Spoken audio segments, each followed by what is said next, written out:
자, 노아의 이야기를 이제부터 본격적으로 좀 한번 말씀드려 보도록 하겠는데요. 지난번에 저희가 이제 6장 4절까지 보시면 당시에 땅의 네피립, 그리고 하나님의 아들들이 사람의 딸들을 취하여 자식을 낳았다. 그들은 고대의 유명한 사람이라고 표현이 되어 있었습니다. 그래서 해석하기로는 사실은 사람의 딸들이 가지고 있는 욕망이 하나님의 아들을 세웠다라고 할 수 있죠. 그러니까 엄밀히 말하면 하나님의 아들이라는 건 존재하지 않는다고 볼 수밖에 없는 거죠. 그래서 이 사람들은 어떤 사람들이냐? 용사다, 유명한 사람이라고 하는데, 제가 이제 창세기 처음 때 말씀드렸을 때 우리가 원래의 이름을 가지고 있다가 현상 이름이 지워지고 그리고 영의 이름으로, 곧 그리스도의 이름으로 다시 힘입어야 된다라고 말씀을 드렸어요. 그런데 이 하나님의 아들과 사람의 딸들의 뒤섞임은 그게 아니라 자기가 생각하는 고대라는 건 인간의 시간을 말하고요. 인간의 시간에서 인간의 이름을 내고 인간의 이름으로 하나님을 취하고 싶어 하는 그러한 종교성을 얘기하고 있다. 그래서 이제 우리가 가장 민감한 부분이 그리스도교는, 그리고 성경을 믿는 그리스도인은 종교인이냐 종교인이 아니냐라는 건데, 사실은 종교인으로 출발을 해야 되는 건 맞습니다.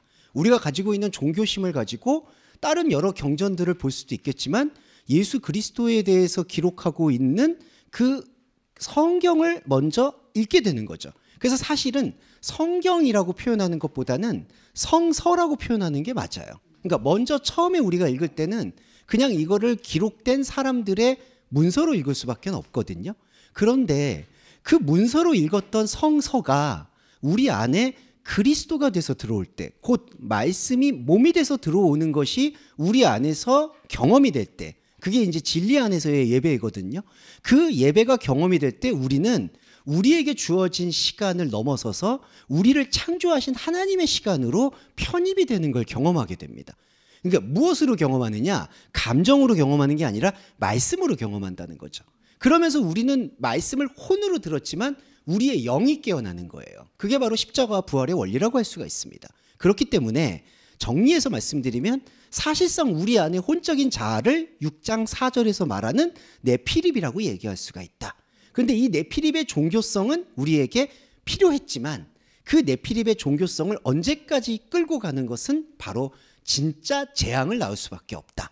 이거에 대한 것을 우리가 유념하고 이 노아를 봐야 된다는 거죠. 네.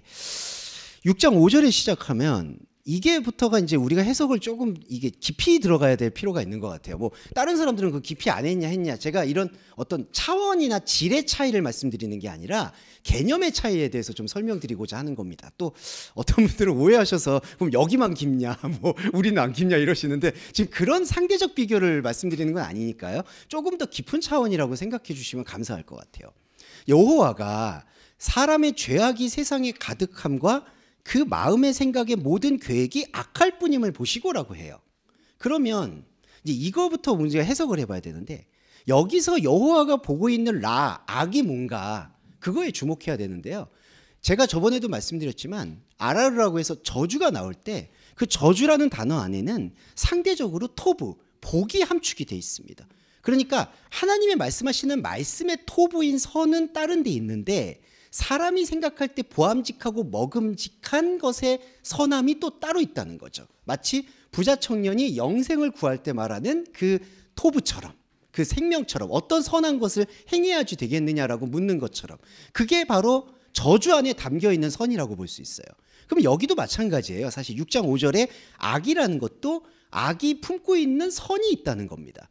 그러니까 이 마음의 생각의 모든 계획이 항상 악할 뿐임을 봤다라는 거는 이 사람들이 타락을 해서 하나님 보실 때 뒤에 나오겠지만 한탄하고 후회할 정도로 악해졌다라는 게 아니라는 거예요. 여기서 악이라는 것은 사람이 생각하는 이 외부, 마음에서 뻗어나가는 모든 구상하는 계획은 선악과의 프레임 안에 갇혀 있다라는 걸 봤다라는 얘기입니다. 그러니까 이거는 엄밀히 말해서 이때 말하는 악은 중립적으로 생각을 해야 돼요.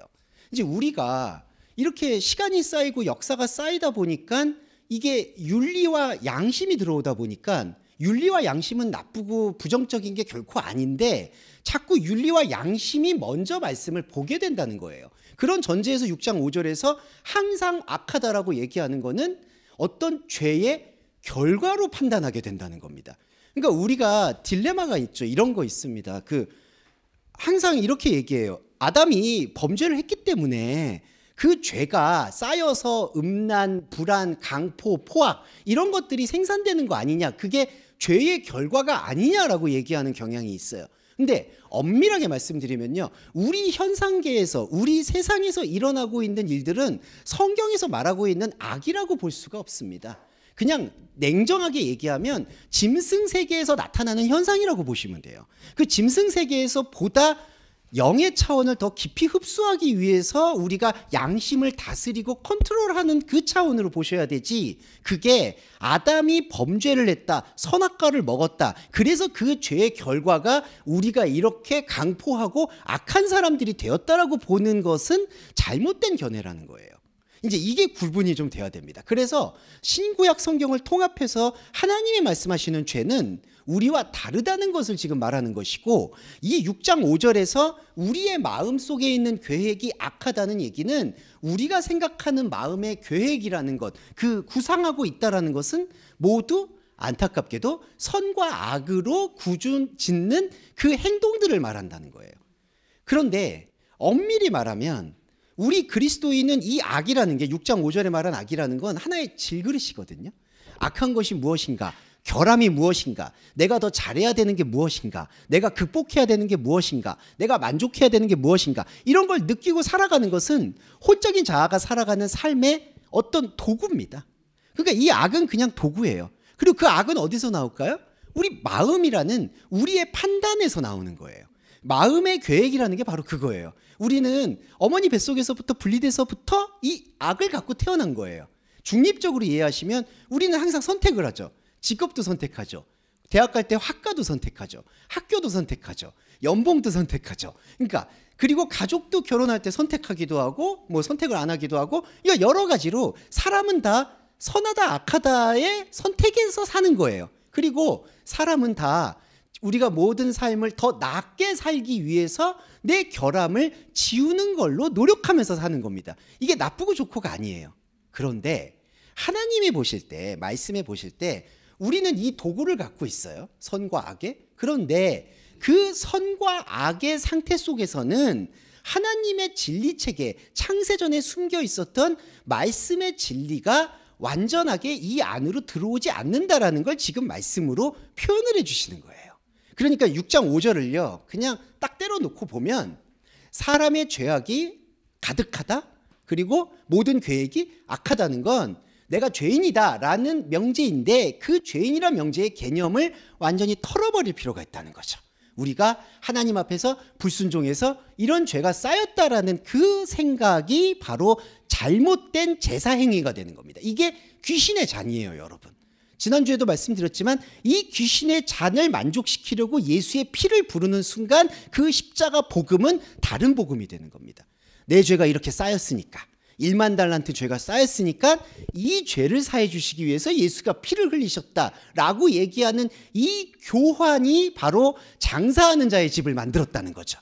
그래서 진짜 예수의 피를 이해하고 십자가 복음을 이해하는 여러분과 저는 여기서 하나님이 악하다고 얘기하는 걸 감정적으로나 자책으로 듣는 게 아니라, 내가 가지고 있는 혼적 자아는 선악간에 판단하는 일만 하는 역할이구나라는 것을 말씀하신다는 거예요.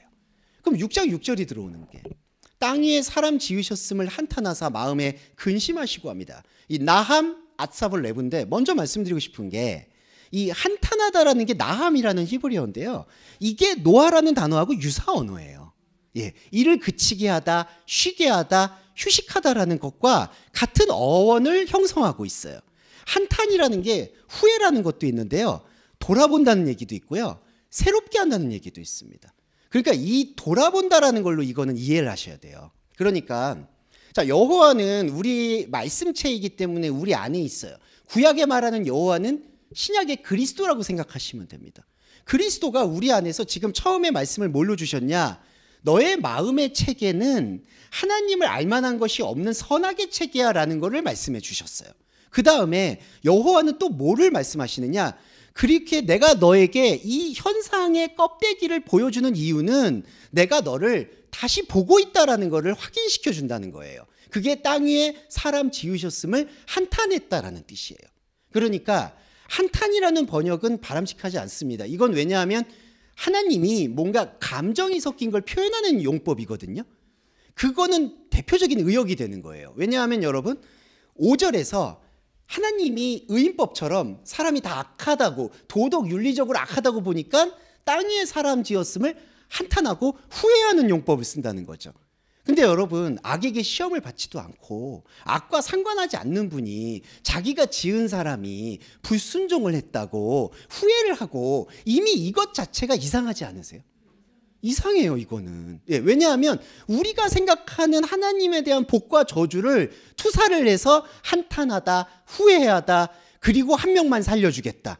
완전히 적자생존이죠. 다른 사람들은 다 악한데 노아만 의인이다. 이런 식으로 판단하고 평가하는 게 바로 율법적인 해석이 되는 거예요.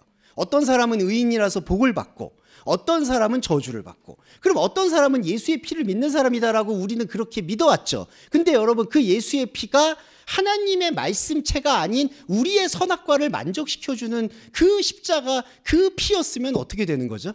그거는 그냥 구약의 제사를 반복하는 겁니다.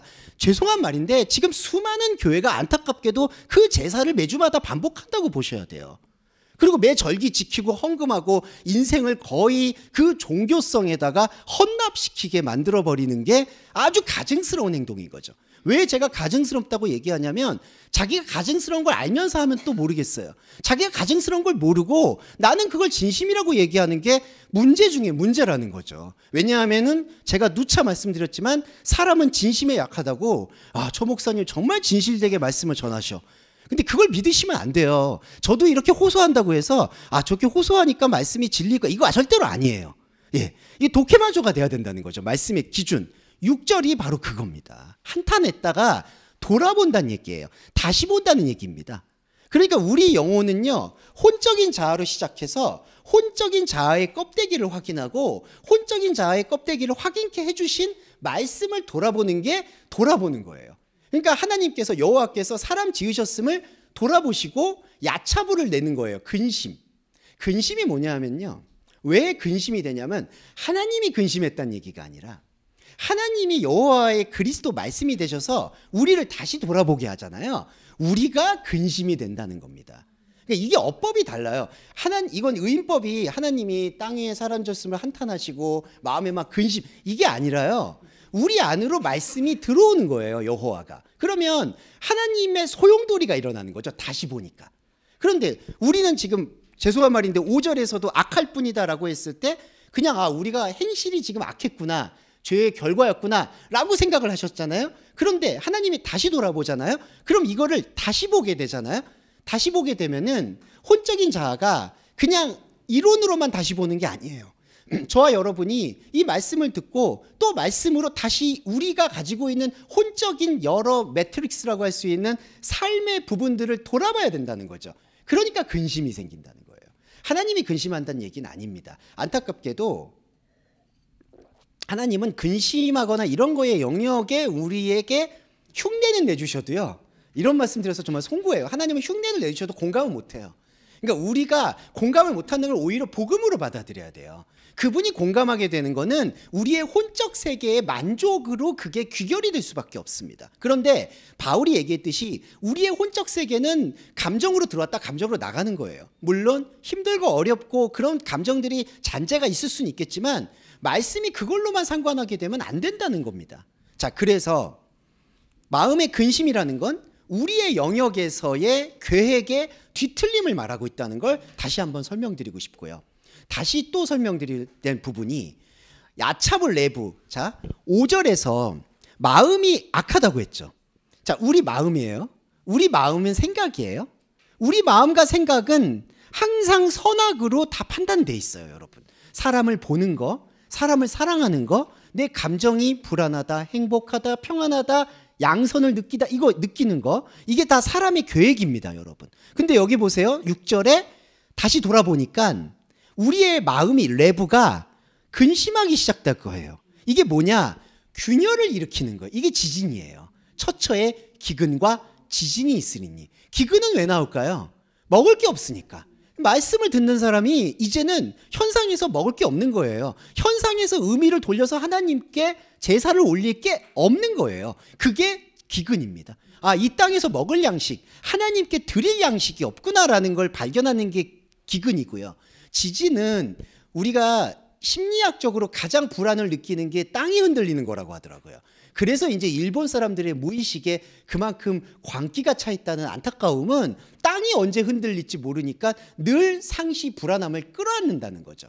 이 마찬가지로 지진이라는 건 우리가 지금까지 혼적자로 이게 맞아, 이게 하나님을 높이는 거야, 이게 하나님과 함께 하는 거야 라고 말뚝을 받고 있었던 것이 근본에서부터 흔들리는 게 마음의 근심입니다. 네. 근데 예수님이 놀라운 게 너희는 마음에 근심하지 말라고 또 얘기를 하세요. 그 얘기는 뭐냐 하면요, 그 얘기의 예수님의 파격은 우리의 혼적자는 예수님 말씀으로 인해서 사실상 다 흔들려요. 앞으로도 흔들리실 거고요. 솔직히 이 육신 옷을 내려놓을 때까지 흔들려요. 그런데 예수님이 근심하지 말라고 얘기한 거는 나를 이렇게 흔들리는 현상 세계에서 다시 잡으려고 하지 말라는 거예요. 근심하지 말라는 건 너 감정적으로 내가 안심하게 해줄 게가 아니에요. 우리의 현상 세계는 앞으로도 계속해서 흔들려도 내가 주고 있는 우리의 언약과 말씀은 그 지진과 기근과 상관없이 계속해서 에녹처럼 할라크, 동행할 수밖에 없다라는 것을 필연적으로 말씀하신 게 근심하지 말라는 거예요. 그러니까 우리가 속지 말아야 되는 게 그 말씀을 듣고 나셔도 근심하시게 되잖아요. 제 고백입니다. 이렇게 얘기해도 저는 맨날 속음밭이에요. 왜 이렇게 안 나아지는지는 모르겠어요. 나아져야 되는데, 근데 많이 나아졌습니다. 진짜 이렇게까지 할 수 있는 거는 제 기적이에요, 기적. 근데 그럼에도 불구하고 여전히 근심의 잔재는 남아 있어요. 근데 이 현상의 감정적 근심에 우리가 현혹돼서는 안 된다는 거죠. 내가 비록 약할 수 있고 근심할 수 있고 흔들릴 수 있고 하나님을 의심할 수도 있어도 그 말들 영역 외에 저와 여러분이 이 시간에 심으셨던 이 생명의 말씀, 지진이 나고 흔들리는 이 말뚝 외에 하나님께서 본래 예비하셨던 창세전의 그 생명은 흔들릴 수가 없다라는 것을 우리가 점점 느낄 때 이 근심이 처음에는 고난의 진폭이 크다가 점점 그 고난의 진폭이 줄어들게 된다는 겁니다. 안타깝지만 그렇게 줄어들게 되기 위해서라도 우리가 우리의 시간을 하나님의 시간에게 헌납할 필요는 있다는 거예요. 그게 우리의 예배가 되는 거죠. 네, 이게 근심에 대한 부분으로 말씀드릴 수가 있을 것 같아요. 네, 이 저의 고백하고 연결이 되니까 참 이게 참 직접적으로 다가오네요. 정말 맨날 근심해. 근데 저는 옛날에 너무 의심했었어요. 예수님이 마음에 근심하지 마라, 하나님을 믿으니 나를 믿으라. 그러니까 내가 하나님을 안 믿는 것 같아요. 왜냐하면 근심이 안 줄어들거든요. 그래가지고 이거는 이 차원이 아니구나. 그런데 오히려 놀라운 건 그 차원이 아니다라는 걸 알고 현상 세계를 바라보니까 비로소 정말 나한테 되게 컸던 문제의식이 점점 줄어드는 것을 경험하게 됐습니다. 그거는 정말 저에게 큰 변곡점이었기 때문에 말씀을 드리고 싶었고요. 7절에 여기 나의 창조한 사람을 내가 지면에서 쓸어버리되, 이게 마하가 나와요. 쓸어버린다. 이 마하가 뭐냐 하면요, 닦아버린다는 뜻입니다. 닦는다는 거에서 출발한 게 지운 거예요. 그러니까 이렇게 이해해 주시면 돼요. 이 석판이 있죠. 벽이 있고 벽에 뭐 이렇게 벽화처럼 뭐가 새겨졌어요. 이거를 우리가 사포라고 하나요? 이걸로 이렇게 해서 우리에게 지어졌던, 우리에게 그어졌던 흔적을 지워버리신다는 거예요. 땅 위에 남았던 흔적을 창조한 사람에게서 지워버린다고 얘기합니다. 자, 이거는 결론적인 걸 말씀드릴게요. 내가 빠라한 사람을, 내가 창조한 사람을 내가 땅 위에서 지워버린다라는 거는 땅 위 현상에서 하나님과 약속한 사람을, 하나님과 약속한 것이 땅에게 뒤섞이지 않도록 땅에서 그 사람의, 그리스도인의 흔적을 지워버리겠다라는 복음의 약속인 거예요. 이게 노아의 얘기예요. 내가 창조한 사람을 내가 땅 위에서 지우겠다. 여러분, 땅 위에서 지워져야 됩니다. 왜냐하면 땅 위의 것을 갖고 갈 때 계시록의 예를 들면 책이 두 가지가 나와요. 생명책이 나오고 자기 인생의 기록이 나와요. 자기 인생의 기록은, 우리의 종교성은 뭐냐 하면 잘하면 천국에 가고 못하면 무간지옥에 떨어지는 내 인생 동안의 행실을 가지고 하나님께 판단을 받으려고 하는 욕망의 책이 인생의 책입니다. 그걸 우리가 이제 불교로 말하면 우리가 어떻게 전생의 삶을 살았느냐에 따라서 그 다음 생에서 축생으로 태어나거나 인간으로 태어나거나 인간 중에서도 노예가 되거나 귀족이 되거나 이렇게 보는 경향이 있는 거죠. 그게 근데 기독교 안에서도요. 잘못된 율법적 해석에서는 이게 있어요. 예수를 믿어서 구원은 받되, 우리가 이제 이런 거 들어보셨죠. 더 깊고 성숙하게 성장한 어떤, 그래서 천국에서 좋은 곳에 가는 믿음이 있고 벌거벗은 믿음이 있고 이렇게 생각하는 경향이 있습니다. 그리고 나중에 백보자 심판대에 갔을 때 너는 이쪽으로 가라, 우편으로 가라, 너는 좌편으로 가라, 이런 거 많이 들어보셨을 거예요. 근데 이게 바로 사람이 갖고 있는 선악의 잔재라는 겁니다. 내가 결핍에 사로잡혀 있으면 지옥에 떨어질 것이고, 내가 결핍을 예수의 피로 커버하면은 구원을 받을 것이고, 여기에 어떤 오직 믿음이 있을 수가 있어요? 없습니다. 이게 바로 땅에 흔적을 남겼을 때, 내 인생의 책을 가지고 하나님께 영광을 돌리려고 할 때 나타나는 지옥 현상이에요. 그래서 말씀인 여호와는 내가 창조한 사람, 너를 이 땅에서의 흔적을 보지 않기 위해서 내가 너에게 약속하겠다, 내가 너에게 땅의 인생으로 너를 보지 않겠다라는 약속이 지면에서 쓸어버린다는 얘기예요. 그러니까 이거는 복음 중에 복음인 겁니다. 네, 쓸어버렸다. 그래서 내가 그것들을 지었음을 한탄함이니라. 이게 뭐죠? 다시 봤기 때문에. 다시 봤다라는 거는 우리를 하나님께서는 현상으로 보셨다가 영으로 다시 일깨우신다는 얘기가 한탄이라는 이 나함이라는 단어 안에 묻어 있다는 거죠.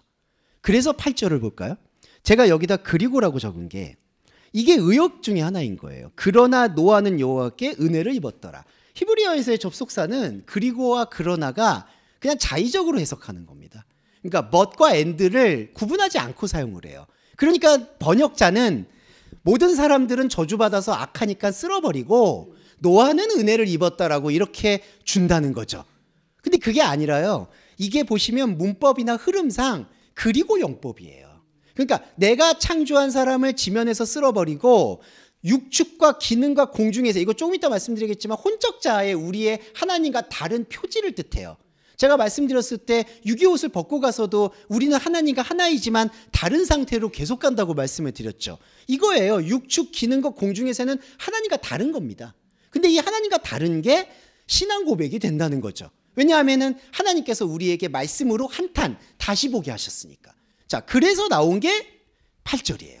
그래서 오히려 이거를 더 뉘앙스에 맞게 번역을 하면요, 그러므로가 맞는 겁니다. 예, 그리고 그러므로 노아는 여호와께 은혜를 입었더라. 자, 먼저 노아 아까 말씀드릴게요. 한탄하고 같은 어원이에요. 한탄은 돌아보다는 뜻이고요. 노아라는 거는 쉬다, 안식하다, 끝내다, 잘라내다는 뜻입니다. 이게 어떤 걸 잘라낼까요? 우리의 지면에 쓰였던 인생의 책으로 하나님과 관계를 맺으려는 그 욕망을 말한다는 거죠. 그걸 하나님께서 끊어내시는 게 노아예요. 그리고 노아의 안식이 바로 거기에 있다는 거죠. 그리고 8절에 여호와께 은혜를 입었더라는 요 은혜를 여기를 살펴보면 아인 여호와라고 해서 여호와의 눈에 발견됐다라는 뜻으로 보실 수 있겠습니다. 그러니까 여호와께 은혜를 입었다라는 거는 여호와의 눈에 발견이 됐다는 뜻이에요. 천국과 구원은요, 발견된 겁니다. 그러니까 하나님한테 발견되면 그거 자체가 구원이에요.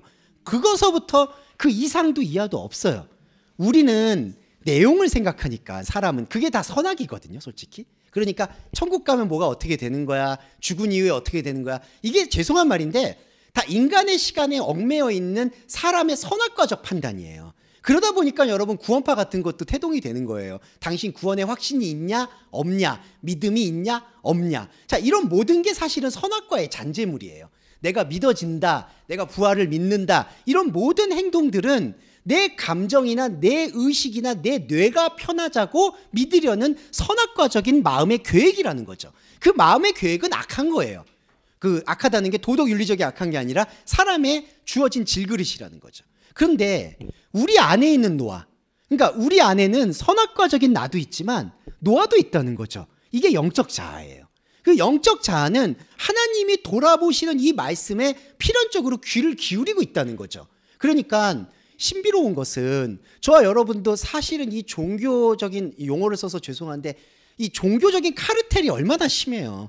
사실 이게 사람을 완전히 세뇌시키거든요. 매주마다 가서 예수의 피 이러다 보면 진짜 없던 피도 생기겠어요. 이게 이런 거예요. 막 그 안에서 예수의 피 하니까 그냥 예수의 피가 흘러나오는 거예요. 그러면서 찬양을 들을 때 눈물이 나는 거예요. 제가 그 눈물을 폄하할 생각은 없습니다. 그런데 그게 우리 안에서 계속해서 돌이키게 되면 우리의 혼적 자아가 얼마나 비대해지냐 하면은 우리의 노화를 전혀 볼 기회를 없도록 압박한다는 거죠. 그런데 신비로운 것은 저와 여러분이 지금 이 현장에서 노화가 일깨워지고 있다는 거예요. 노화가 하나님의 눈에, 여러분 안에 있는 노화가 여러분의 감정과 여러분의 믿음과 여러분의 신념과 상관없이 여러분 안에 창세전에 계획되었던 하나님의 숨결이, 하나님의 눈빛이 여러분을 바라보게 되었다는 거죠. 이것 자체가 바로 말씀의 현장입니다. 그러니까 제가 이걸 말씀의 현장이라고 말씀드린 건 6장 8절을 저와 여러분이 지금 읽었죠. 그러면 저희는 지금 단순하게 11시 33분이잖아요.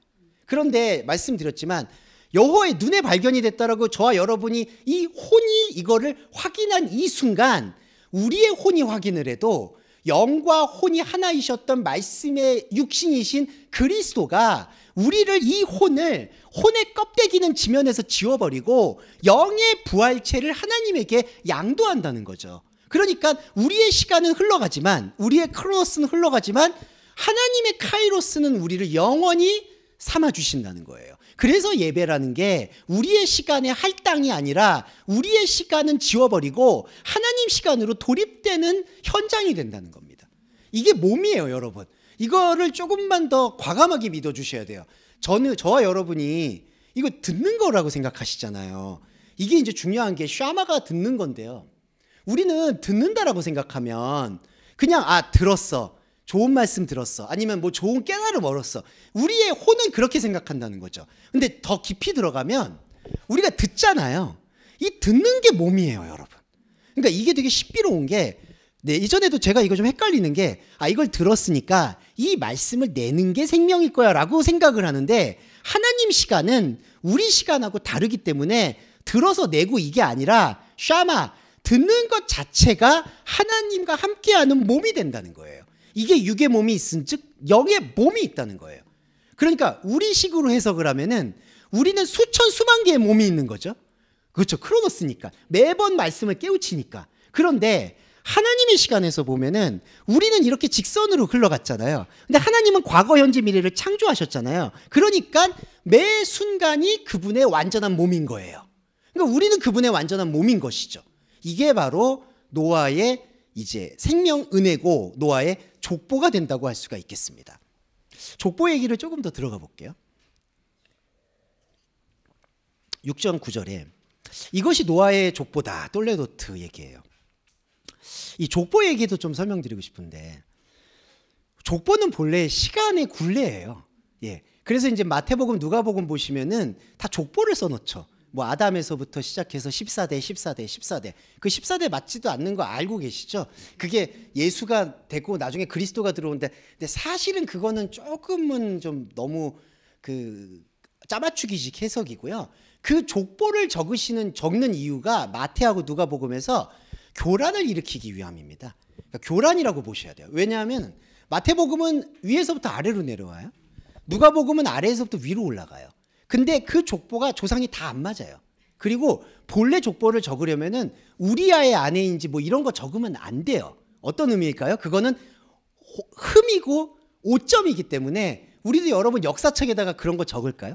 다윗의 후손인데 그런 일이 겪은 거를 그렇게 할까요? 그게 아니죠. 그러면 그 신약 성경에서 족보를 적는 그 이유가 있습니다.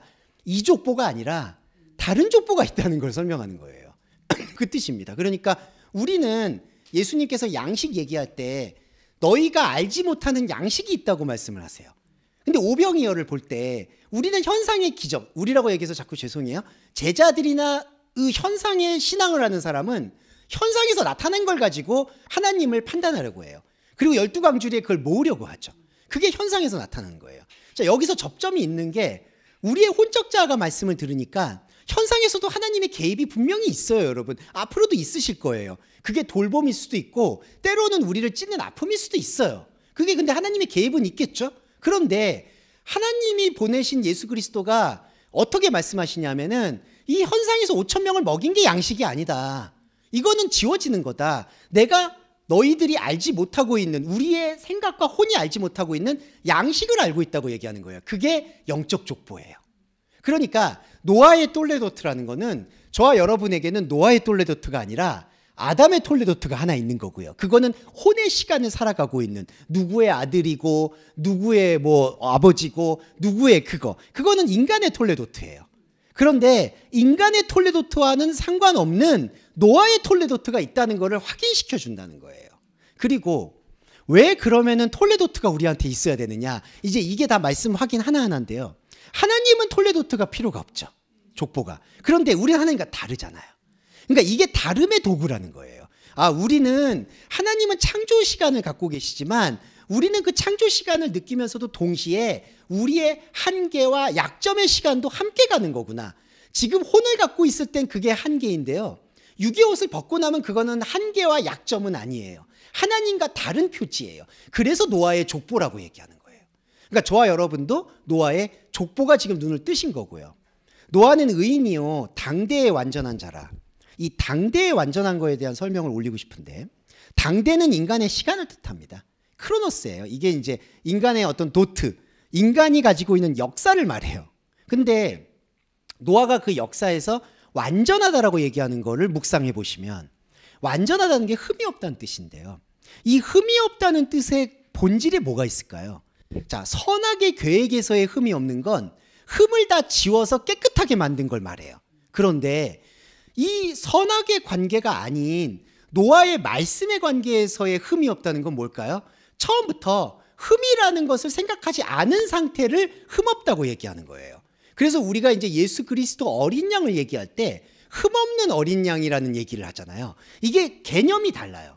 사람이 율법적으로 흠없다라고 생각하는 거는 흠을 다 지워서, 흠이 있었는데 흠을 다 지워서 깨끗하게 된 거를 말하는 거예요. 이게 바로 선악과 생각이에요. 왜냐하면 결핍이 보여서 결핍을 씻어서 결핍이 없어진 걸로 하나님께 드렸다. 그게 흠없는 어린 양. 그런데 영과 말씀의 흠이 없다는 건 처음부터 흠이라는 것을 생각하지 않았던 원초적인 창세 전의 때를 회복했다는 게 완전이라는 거예요. 그러니까 예수님께서도 찬상수훈에서 내가 완전하니 너희가 온전하니 너희도 온전하라. 이게 어떤 율법이나 생명의 기준이 내가 높으니까 너희들도 자기 십자가를 지고 그렇게 따라와야 된다. 근데 그런 걸 못 지니까 너희들 못 짓잖아. 너희들 못 지키잖아. 그러니까 주일 와서 회개해. 이렇게 된다는 거죠. 근데 그거는 선악과에서의 흠없음이에요. 선악과에서의 흠없음을 넘어서서 생명나무에서 흠없음이 바로 이거예요. 당대의 완전한 자. 저와 여러분도 이 말씀을 인지하시면 당대의 완전한 자예요. 노아입니다. 저와 여러분이 노아인 걸 거부하시면 안 돼요. 이 노아는 뭘까요? 이 시간과 이 땅에 흠이 없거나 있거나 상관없이 흠이 있어야 되냐 없어야 된다는 그 생각 이전, 생명의 관계, 그거를 말씀으로 묵상하고 저와 여러분이 확인하시면 이게 완전한 거고, 뒤에 보세요. 동행하는 거예요. 지난주에 에녹이 동행하잖아요. 저와 여러분한테도 에녹이 있잖아요. 그 에녹이 뭐였냐면은 동행이 평행선을 걷는 거예요. 그러니까 이 평행선, 이게 하나님과 거리 두는 건데요. 이 거리 두기에 우리가 이제 익숙해져야 된다는 거죠. 이게 참 안타깝지만 제가 제일 제 고백 때문에 안타까운 게, 이 거리 두기에서 힘든 거는 감정의 뒤섞임에서 이게 불화가 일어나요. 그러니까 가장 쉬운 건 나는 위로를 받고 싶은데 하나님은 별로 거기에 내가 알아, 이제 느끼겠어. 그냥 위로를 하시는 것처럼 보이는데 별로 공감을 못 해요.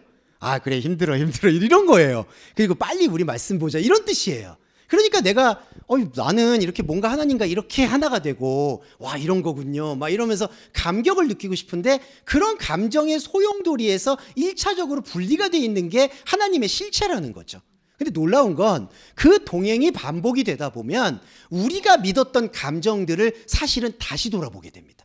우리가 봤던 인생의 계획, 목표, 인생의 가치, 그리고 인생에서 섞여 있는 하나님께 영광 돌리려고 했었던 모든 종교적인 감각들이 이 노아를 통해서 다시 보게 되는 말씀을 통해서 다시 생각하게 되는 거예요.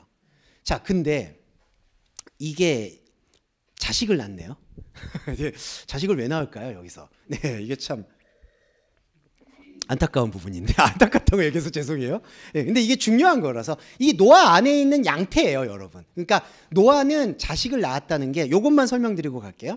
자식을 낳았다는 게 나쁘다 좋다의 문제가 아니라 마음의 계획의 산물이라는 거죠.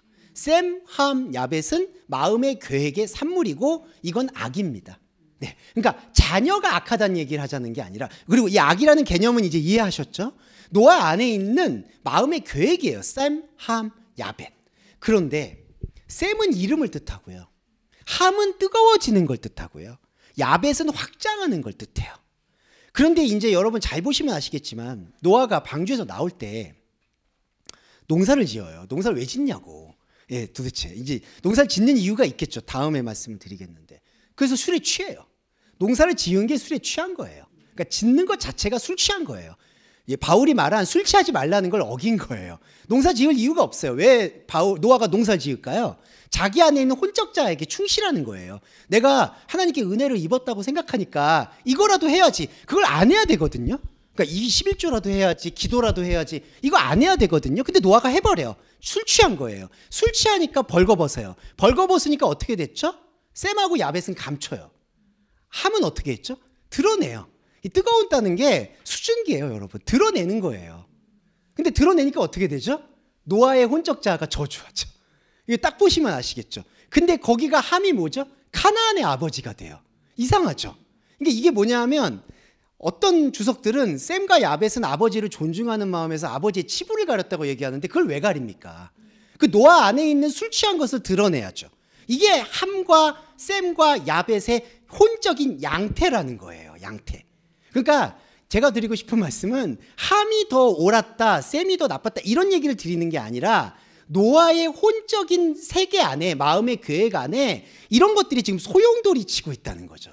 이 소용돌이를 우리가 반드시 이해할 필요가 있다는 겁니다. 그래야지 이 가나안의 아버지 함이라는 거에 대해서 이해를 할 수가 있다는 거예요. 근데 죄송한 말인데 얼마나 유치하게 이걸 적용합니까? 아버지의 수치와 그런 거는 좀 감춰줄 줄 알아야 된다. 그걸 왜 감춰요? 아버지가 잘못하면은 고발을 하든 고소를 하든 뭘 해야죠. 이건 나쁜 게 아니라 아버지를 존경하는 마음은 존경하는 마음이지만 아버지가 잘못하신 부분은 또 잘못하신 부분이 있다. 시시비비는 가리는 것과 존경하는 건 구분이 돼야 된다. 이제 그런 거고, 그러니까 제가 드리고 싶은 요지는 아버지를 고소하라 이런 얘기는 절대로 아니고요. 예, 제가 드리고 싶은 요지는 우리 안에 있는 양태에 대해서 묵상할 필요가 있다는 것을 설명드리고 싶었습니다. 네. 자, 11절로 다시 한번 돌아가 볼게요. 그 아까 노아의 양태가 셈, 함, 야벳이라고 말씀을 드렸고요. 우리 안에 이게 다 소용돌이 치고 있다라고 생각을 하시면 됩니다. 그 야벳은 특히 확장욕이에요. 확장한다. 그리고 셈은 이름을 알리려고 하는 겁니다. 그러니까 사실은 악한 사람들이에요. 우리 안에 있는 선악적으로 볼 때. 함도 사실은 잘못 쓰면 뜨거워서 실수한다라고도 볼 수 있는데, 그럼에도 불구하고 이제 노아의 그 술 취함에 대한 긍정적인 의미에서의 지적은 했던 존재다. 그러니까 우리 안에 이런 것들이 이제 소용돌이 치면서 서로 견제하고 통합하고 이런 것들이 이제 움직이고 있다고 생각하시면 좋겠습니다. 근데 가급적 셈하고 야벳을 이제 말씀 차원에서는 분리하는 게 필요하겠죠. 그리고 11절을 다시 돌아보면 그때 온 땅이 하나님 앞에서 부패하며 포악함, 하마스. 여러분 혹시 뉴스나 해외 언론 보시면 하마스라는 그런 무장단체 들어보셨죠? 예. 근데 이제 그쪽에서 하마스를 쓸 때는 그걸 포악함으로 쓰진 않아요. 용감함, 정의로운, 뭐 결사대 이런 뜻으로 씁니다. 네. 그리고 실제로도 이 포악함이라는 하마스의 단어에 그 뜻이 함축되어 있어요. 지금 설명드리고 싶은 게 바로 그 지점인데, 그때 온 땅이 하나님 앞에서 샤트, 부패했다고 얘기합니다. 이 부패를 잘 이해해 주셔야 되는 게, 이 부패는요, 특별히 정결하게 살 수 있는데 악해가지고 부패했다는 뜻을 포함하는 게 아니라 사람이 살고 있는 시간 자체는 부패한다라는 것을 설명하는 게 훨씬 더 강합니다. 그러니까 우리가 부패라는 건 뭐죠? 썩는 거죠. 썩는 거라는 의미는 시간의 풍상을 힘입었다는 얘기예요. 그러니까 이게 가만히 둬도 과일도 그렇고 시간이 지나면 썩잖아요. 이게 시간이 지나서 썩는다라는 자연의 이치를 설명하는 거지, 사람이 무언가를 잘못하고 악하게 가서 부패하고 횡령하고 잘못했다, 요 의미가 이 샤트라는 단어의 본질이 아니라는 거죠. 그러니까 자, 때에 온 땅이 하나님에서 부패했다는 거는 잘못된 용법이 아니라, 그러니까 이게 하나님께서 부패하지 말아야 되는데 하나님의 뜻을 어겨서 부패했다가 아니라 필연적으로 받아들인다는 거예요. 자, 그리고 하나님 앞이라는 것도 말씀드릴게요. 하나님의 앞이라는 건 하나님과 분리된 상태를 뜻합니다. 그러니까 하나님 안에 들어가 있는 생명의 상태는 부패가 아니겠죠. 그거는 썩는 것과 썩지 않은 것과 상관없는 영원한 말씀의 상태를 뜻하는 건데, 지금 우리에게 주어져 있는 혼의 땅인 하나님과 분리되어 있는 그릇으로서의, 질그릇으로서의 땅은 부패한다는 거죠. 자, 그리고 부패했는데 하마스가 나와요. 이 하마스를 다르게 오해를, 이제 사실은 주석에나 해석을 할 때 많이 오해하게 되겠죠. 포악함이 가득하다 그러니까 사람들이 포악하다, 악하다고 보겠죠. 근데 이 의미를 잘 묵상해야 되는 게, 이 하마스라는 게 난폭하다는 뜻도 있을 수 있어요. 근데 이 의미의 본질을 추적을 해보면 돌출한다는 뜻입니다. 튀어오른다. 이 모난돌이 정만다는 속담하고 연관 지을 수가 있는데요. 이 하마스라는 의미의 깊이를 묵상했을 때 우리는 이 부패한 땅에서 부패한 의미로 살아가려고 짓눌러요. 그러니까 생육번성 충만의 의미는, 충만은 튀어나가라는 얘기거든요. 그러니까 생육번성에만 사람은 꽂혀 있죠. 그러다 보니까 이걸 짓누릅니다. 땅에서 짓눌러요. 근데 하마스는 그 땅에서 짓누르는 상태를 돌출시키는 소용돌이를 뜻해요. 그래서 이제 하마스라는 무장단체가 그들 안에선 정의롭다라고 얘기하고 해석되는 이유는 이 단어의 뜻 안에 그 포악하다라는, 난폭하다라는 의미 자체가 사실은 본질이 아니라 돌출된다라는 뜻입니다. 네, 이게 되게 아이러니하지만 여러분, 그 거라사 지방에 예수님이 들어갔을 때 무덤가에서 귀신이 난리를 치죠. 귀신 들린 사람이. 근데 귀신 들린 사람이 진짜 귀신 들린 사람이냐, 아니면은 돼지떼가 몰사하니까 자기들이 목축할 게 떨어지고 재산이 떨어지니까 예수님을 그 지방에서 쫓아낸 그 지역 사람들이 귀신 들린 사람이냐, 그 사람들이 귀신 들린 사람이라는 거죠. 그러니까 99마리 양이 귀신 들린 사람인 거예요. 산을 쫓아가고 있는 한 마리 양이 사실은 하나님과 함께하는 생명 양이라는 거죠. 열드라크마도 마찬가지고요.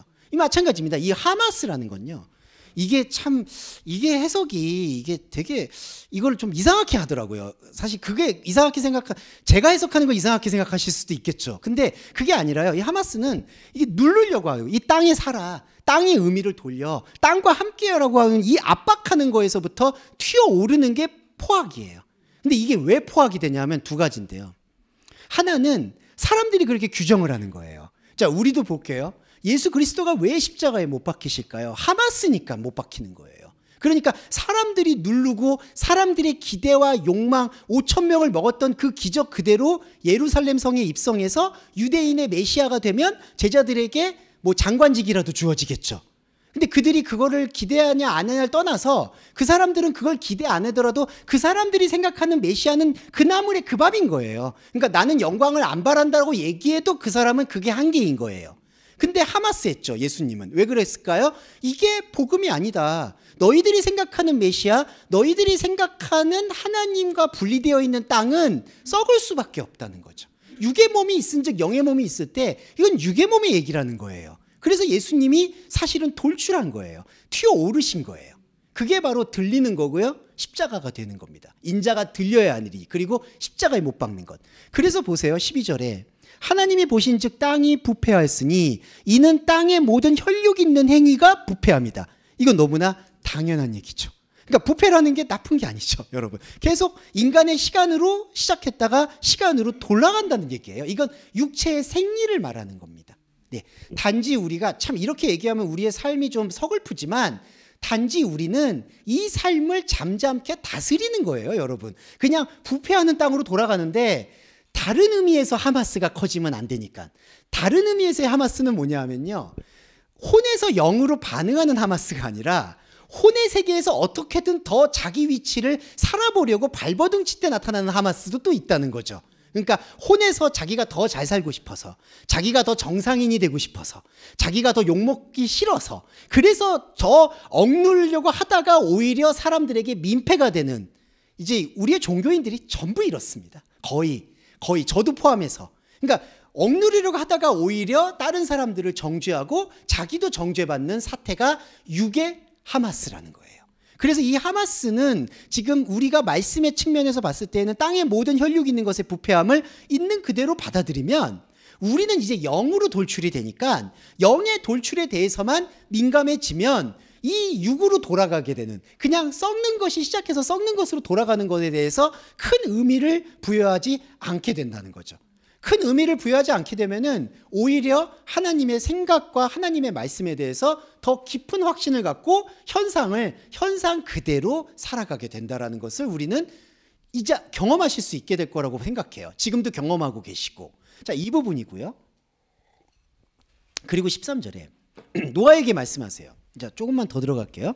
하나님이 노아한테 모든 혈육 있는 자의 포악함, 하마스, 자, 하마스가 땅에 가득하다. 끝날이 이르렀다. 이거 복음입니다.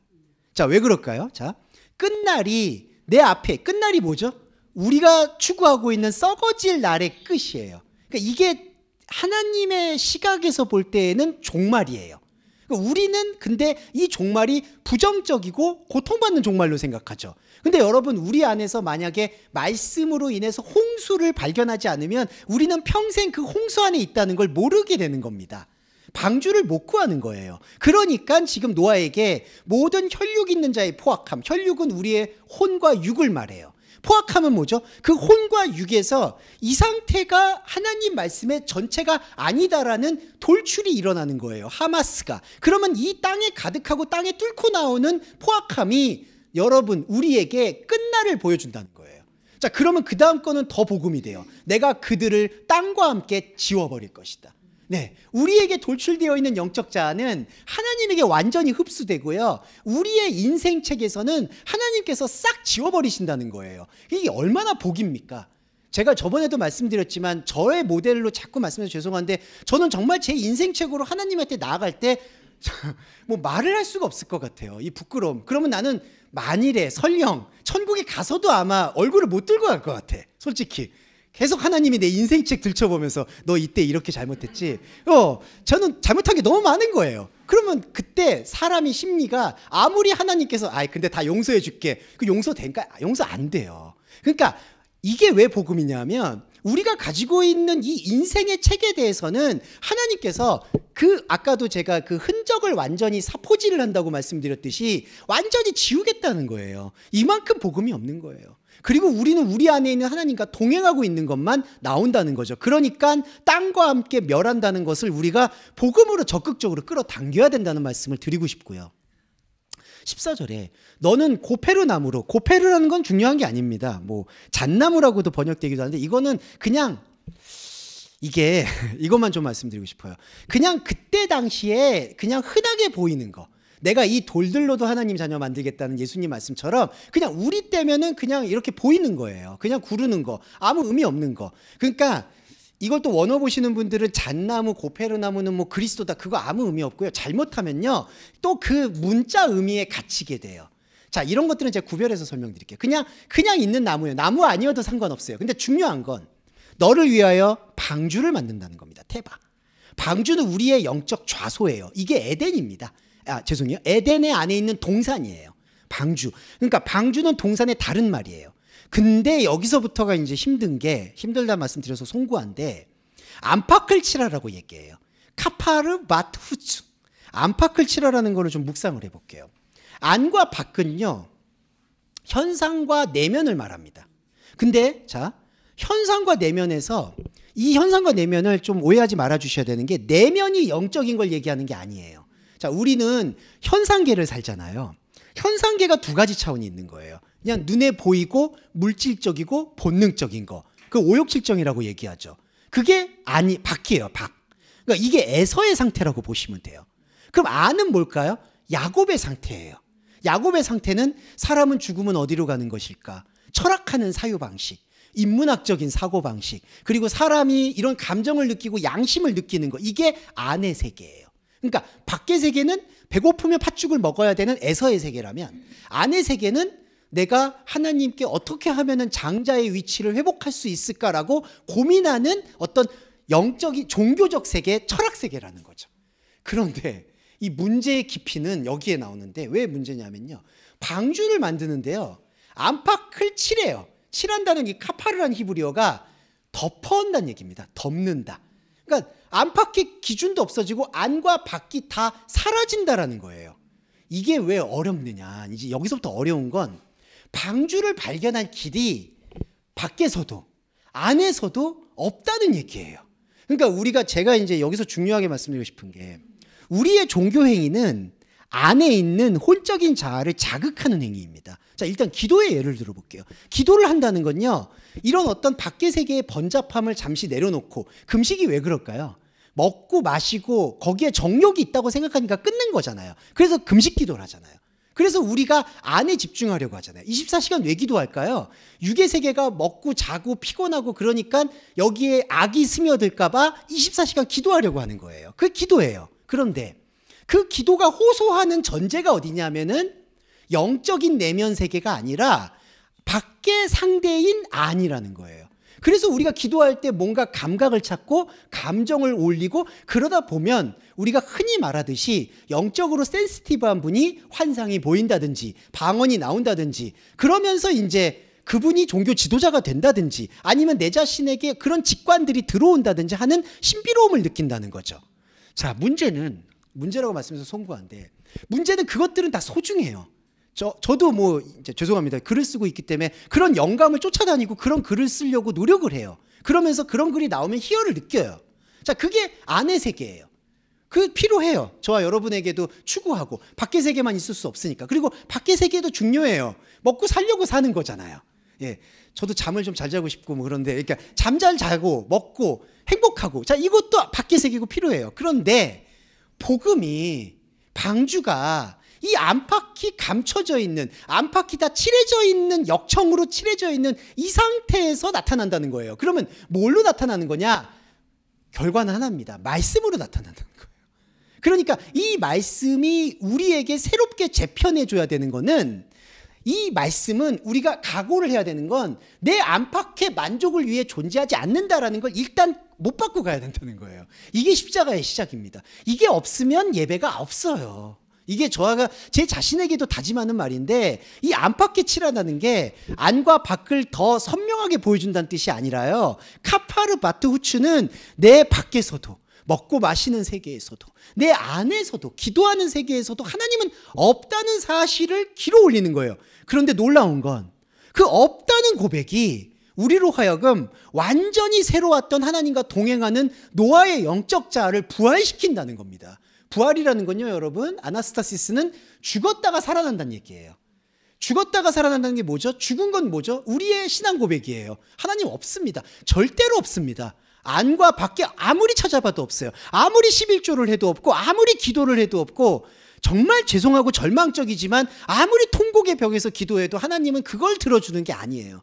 그거 다 착각이에요, 솔직히. 그거 기도 들어주신 게 아니라 여러분의 인생 궤적을 크게 돌이켜보면 죄송한 말인데 바로 이 방주를 발견하려고 하나님은 무슨 수를 쓰든 현상계의 안과 밖으로 찌른 거예요. 하마스를 올리려고 여러분과 저를 찌른 거예요. 여러분이 기도해서, 여러분이 신앙생활해서, 여러분이 교회 오래 다녀서, 여러분이 목회자 자녀라서 이런 게 절대로 아니라는 거죠. 그게 안타깝지만 우리 안에서 드러나야 됩니다. 그래서 나타나게 되는 게 바로 이 16절의 상중하의 개념인데 근데 이거 좀 많이 길어지겠는데요. 네. 이거는 다음 주에 해야 될 것 같습니다. 네, 죄송해요. 이렇게 끊어서 죄송한데 다음 주에 또 들으시라는 말에서 이 3층은 C3층은 좀 중요한 부분이라서 이거를 그냥 넘어가면 안 될 것 같아요. 네. 이렇게 말씀드려서 좀 송구해요. 예. 그런데 요거는 그냥 얘기했다가는 조금 지금 이 의미하고 약간 다르게 통합이 되기 때문에 요거는 다시 한번 떼서 설명을 드리도록 하겠습니다. 그런데 중요하게 제가 이 두 번째 시간에 강조하고 싶은 건 우리 안에 방주가 바로 동산의 다른 이름이고요. 동산에서 우리가 해야 될 거는 의무는 딱 하나 있어요. 생명나무를 먹어야 됩니다. 그게 2장 17절이었나요? 너는 동산 중앙에 있는 나무를 반드시 먹어야 된다라는 하나님의 간절한 언약에 우리가 호응을 해야 된다는 거죠. 그런데 우리가 호응을 하려면 시작은 안과 밖에서 시작하는 게 맞죠. 기도하면서 시작하죠. 교회 다니면서 시작하죠. 인생 풍파 겪으면서 시작하죠. 인생의 즐거움 느끼면서 시작하는 겁니다. 밖에서 안에서. 그런데 방주는 어디에서 보이느냐? 그게 덮어진 상태에서 보인다는 거예요. 그러니까 이게 힘든 거예요. 저는 이게 어렵다고 생각합니다. 솔직히 이거는 하나님께 원망하는 부분인데요. 감정적으로 왜 이렇게 어려운 방식을 써야 되는지, 물론 생명의 원리 그리스도로 보니까 분명히 이해는 돼요. 그렇지만 여러분, 이해가 되는 것과 감정적으로 힘든 것과는 차이가 있다고 생각합니다. 왜냐하면 이 말씀 자체의 흐름을 이게 되게 사람들이 오해하고 결정적으로 하는 게, 그럼 당신이 하는 게 맞냐 틀리냐라고 얘기하신다는 거예요.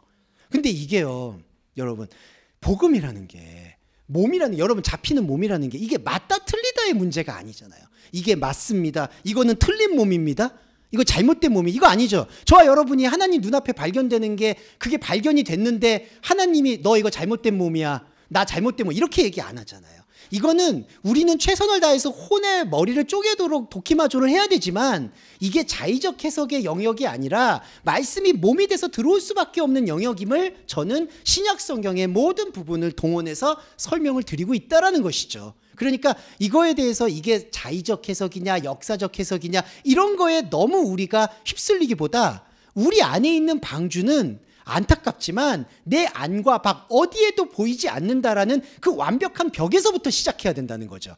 십자가 복음이라는 게 바로 여기입니다. 십자가라는 건 인간이 할 수 있는 모든 게 끊어졌을 때부터 시작을 해야 된다는 거죠. 그게 바로 오직 믿음이라는 겁니다. 네, 이 부분까지 우리가 묵상을 하고 오늘은 정리의 기도와 주기도문으로 마무리하겠습니다. 사랑해 주님 감사합니다. 방주가 보이지 않습니다. 안에도 없고 밖에도 없습니다. 그럼 어디에서 찾으라는 말씀인지 모르겠습니다. 그러나 바울은 말했습니다. 보이는 것은 소망이 아니니 보이지 않는 소망을 바라는 것이 바로 보이지 않는 소망이라고 바울이 말했습니다. 소망은 바라는 것이 아닙니다. 우리가 기대하는 것이 없습니다. 그저 우리 안에, 우리 눈앞에 여호와 하나님 당신이 보이는 것이고 그것이 구원임을 오늘 이 말씀 시간을 통해 확증하였습니다. 이 언약은 변개되지 않습니다. 우리의 모든 인생책을 지우시는 하나님, 우리의 모든 인생책의 죄책감, 고통, 불안, 어둠, 이 모든 감정을 다 쓸어내버리시는 하나님, 우리는 그 하나님 앞에 섰습니다. 그 말씀 앞에 섰습니다. 거룩하신 하나님, 하지만 우리가 살고 있는 삶은 정말 요동치고 있습니다. 우리의 경제적 상황은 악화되고 있고 우리의 건강은 매 순간 우리를 엄습합니다. 그리고 사람과의 관계는 어찌나 힘든지 모르겠습니다. 하나님, 우리의 현상계를 두고 간절히 기도하는 것은 혹여라도 우리가 현상의 세계에 너무나 묶여 있어서 하나님의 말씀을, 하나님의 방주를 보는 일이 드물게 되어질까 두렵습니다. 이 두려움을 존중해 주시고 현상에 있는 모든 어려움들을 최소화하는 방향을 배려해 주실 것을 요청합니다. 건강을 고통받고 있다면 바르고 효율적인 치료 방식이 눈뜰 수 있도록 배려해 주시고, 관계의 어려움이 느껴진다면 그 관계를 끊어내든 아니면 그 관계에 완전히 다른 국면이 나타나든 하나님의 배려가 강력하게 나타날 수 있도록 역사해 주시고, 마지막으로 경제적인 어려움만큼 힘든 것이 없다고 생각합니다. 경제적 어려움이 있다면 그 경제적 어려움을 느꼈던 우리의 생각을 바꾸시든지, 아니면 절대적인 결핍이 있다면 반드시 해소할 수 있도록 배려해 주셔서 우리가, 그리고 우리 동서말씀교회 교우 여러분들이 오직 하나님의 말씀에만 집중할 수 있는 환경이 조성될 수 있도록 역사해 주시기를 바랍니다.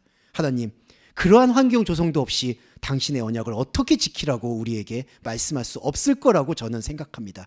당신의 배려와 당신의 언약을 두고 말씀 위에 드리는 기도는 생명의 유효함이 있음을 다시 한번 고백하며 예수 그리스도의 이름으로 기도합니다.